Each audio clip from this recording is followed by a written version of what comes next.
Venez Sophie, rejoignez-moi. Ils On n'a pas l'habitude de se voir arrivent, ici. le ventre alourdi de fruits, les bateaux. On va se mettre à chanter.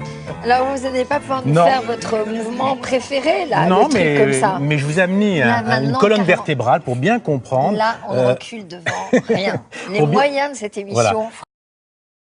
Parce qu'elle est fragile, cette colonne. Hein. Voilà. Et tout ça pour dire que la hernie discale, c'est quoi? Eh bien, c'est tout simplement ce que l'on voit ici, cette boule rouge. En fin de compte, à l'antenne, on va bien le voir, vous voyez, c'est en fin de compte un morceau du coussinet entre les vertèbres qui sort. Alors, ça peut être plein de raisons, mais c'est ça qui va titiller le nerf sciatique. Et c'est pour ça qu'après, on a cette douleur insupportable qui va jusqu'au bout des doigts et qui parfois paralyse. Donc ça, c'est la hernie. Voilà, c'est la hernie, c'est un coussinet qui est sorti pour des raisons diverses et variées. Ça peut être un mauvais mouvement, ça peut être le port de quelque chose, mais en tout cas, c'est ça qui fait mal et c'est ça la hernie discale. Et C'est qu'est-ce qu'on ça appelle douleur la sciatique? Ben, la sciatique, c'est tout simplement cette Les hernie. conséquences. Voilà, cette hernie qui va appuie. titiller D'accord. le nerf sciatique. Parfois, c'est comme ça, mais parfois, c'est aussi de l'arthrose. À l'intérieur de la colonne, à l'intérieur de la vertèbre, il y a de l'arthrose qui va aussi comprimer le nerf sciatique et c'est ça aussi, ça provoque des douleurs. Alors, par rapport à ça, dans 10% des cas... Où, cette jolie C'est une colonne collection. C'est une vous avez collection. une collection Mais chez c'est un vous médecin qui me l'a prêté, mais c'est vraiment formidable de voir ça. c'est Parce que magnifique. maintenant, c'est fini. Il n'y a plus de colonnes comme ça. Donc, tout ça pour vous dire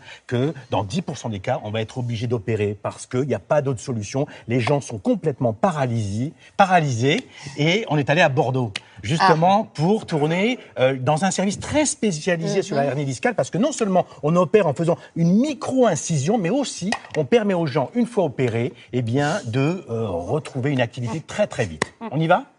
On y va. C'est parti.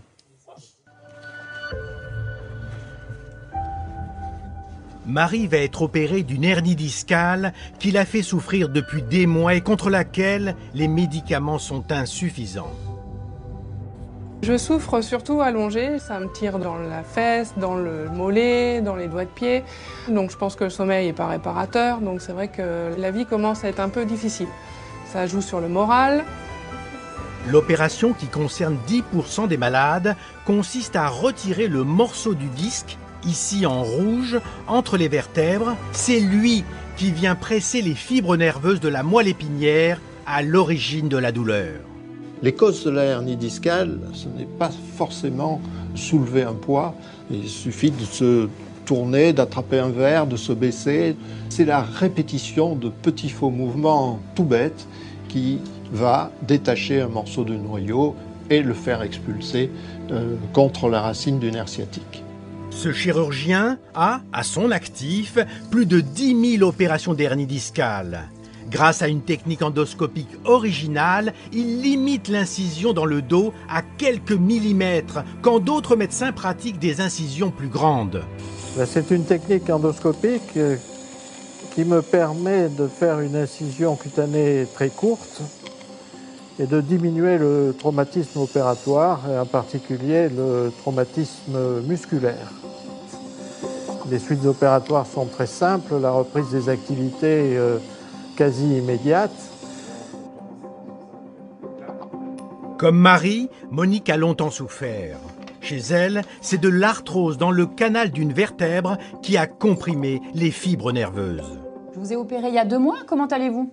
Écoutez, je vais très très bien puisque mon périmètre de marche s'est considérablement amélioré. Maintenant, vous pouvez faire tout. L'opération, là aussi, grâce à une micro-incision, a élargi le canal vertébral devenu trop étroit. Avant l'opération, j'avais très mal dans le bassin, dans la jambe droite surtout, et par moments, j'avais les pieds comme figés au sol. C'était vraiment extrêmement douloureux. Cette chirurgie permet un retour à la vie normale très rapide. Regardez, moins de 2 heures après son opération, Marie est déjà en séance de rééducation. Voilà. Vous allez vous mettre face au lit. Oui. Et vous faites des petites flexions comme ceci. Vous allez voir que ça pose aucun problème. Il n'y a aucune fragilité liée à l'intervention. Donc on fait une reprise rapide des activités, sans restriction, sans précaution, à refaire au courant de la journée. Je ressens pas de douleur à faire ça, alors qu'il y a 6 mois, j'étais sans doute incapable de faire ça. Vous voyez ? Donc, la nouveauté, c'est qu'on pratique une toute petite Ah oui, c'est incision. vraiment. Et cette image est incroyable parce qu'on n'a pas fait une toute petite incision, eh bien, on permet un rétablissement le plus rapidement possible. On évite les infections. Donc, c'est vraiment une technique intéressante. Et vous voyez, cette image est formidable. On voit la patiente à peine quelques heures après son geste opératoire qui peut faire ce qu'elle ne pouvait pas faire depuis des mois. Donc, c'est vraiment une solution. Alors, voilà. Alors, est-ce qu'il y a un risque de récidive après avoir été opéré? Bien sûr, si on a les mêmes comportements, si on fait des faux mouvements, ça peut se produire. Il faut faire attention, la récidive est toujours possible. Alexandre. Beaucoup de témoignages sur nos réseaux sociaux de femmes qui ont mal. Je vais en citer deux rapidement. Anne-Marie qui nous dit sciatique très douloureuse, opérée dernier discal mais douleur toujours là. Stéphanie me dit, Stéphanie très Star Wars, je ne sais pas si on voit sa photo, je me suis trompé tout à l'heure. Acupuncture, homéopathie, il n'y a rien de mieux. Les plus efficaces, c'est en tout cas ne pas se bourrer de produits chimiques. Voilà, merci pour tous vos messages. Bonjour Yvonne, j'ai une musique chanson fantôme pour vous Yvonne. Souvenez-vous du film. Ah, ça c'est bon. Ça c'était Ghost. Avec un fantôme qui arrivait, incroyable. Oui. Magnifique. Quand il fait de la poterie, là. Ah, c'est d'un érotisme torride. Alors, Yvonne, qui décrypte vos rêves régulièrement.